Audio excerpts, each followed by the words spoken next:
As a diehard NASCAR fan, a track like Daytona International Speedway appearing as post-release DLC in any racing sim is automatically going to be a day one purchase for me. This means that even if it appears in a sim I don't typically play all that much, such as rFactor 2, I will still immediately rush out and buy it day one and try and do an offline race in it just because I love NASCAR that much. Unfortunately, what I've purchased for $13 Canadian is bizarre.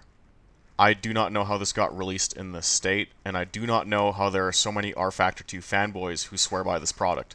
Starting things off on pit road, I'm rolling off P8, and watch what happens when I press the space bar. This is done to skip the pace lap. The entire outside line and inside line are inverted. I'm rolling off outside row 4. I am now suddenly inside row 4. Now when we take the green flag, the entire field wiggles at the exact same time. I've driven 100 feet, there's already 2 AI bugs worth reporting.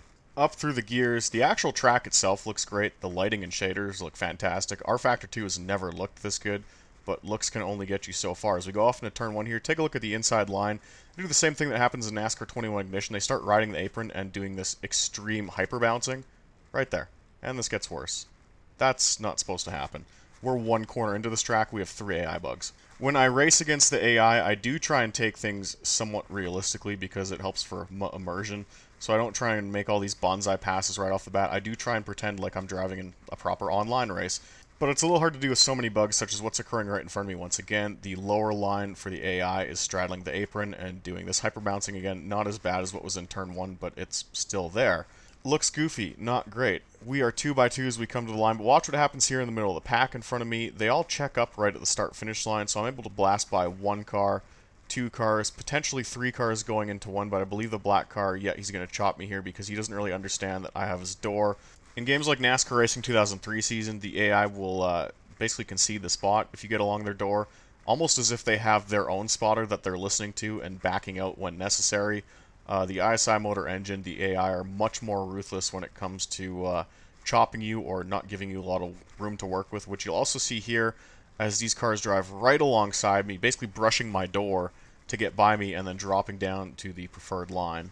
So we're now single file like a proper NASCAR Gen 6 race. This actually looks pretty good outside my windshield, but this only lasts for a few more seconds. As we cross the start-finish line, check out the white car and the black car in front of me. They just jump on the brakes as they cross the start-finish line. Like, significantly. Like, that's a 40-mile-an-hour difference right there. I blow by them like they're standing still. That's something that obviously shouldn't have been happening. That's something you don't need to be a NASCAR fan to spot and see that, hey, that's wrong. And that's something I found in 2.3 laps of green flag racing.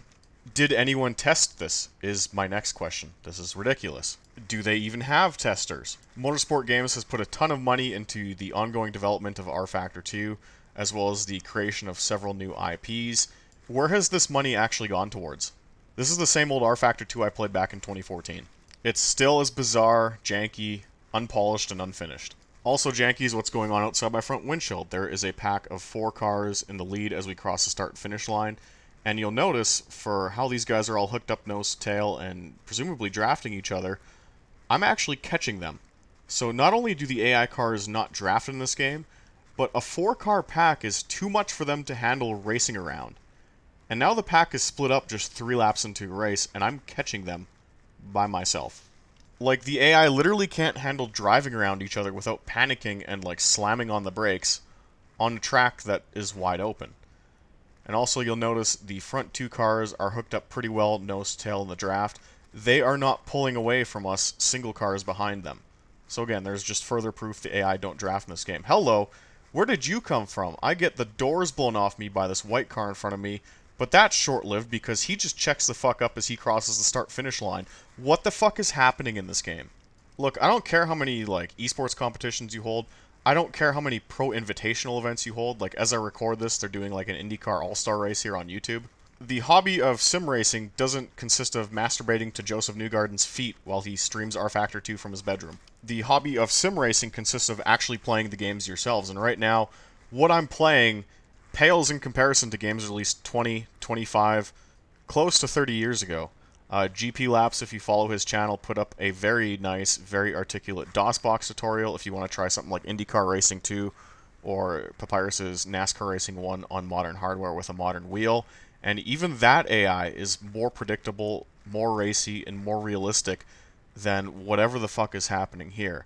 That being said, it looks like after 5 laps, things have finally settled down and are starting to look a bit more realistic. This second pack of cars have now aligned themselves in a single file train and are starting to run down the 4-car breakaway, but all is not as it seems as we enter the backstretch. Take a look at this fake subway car.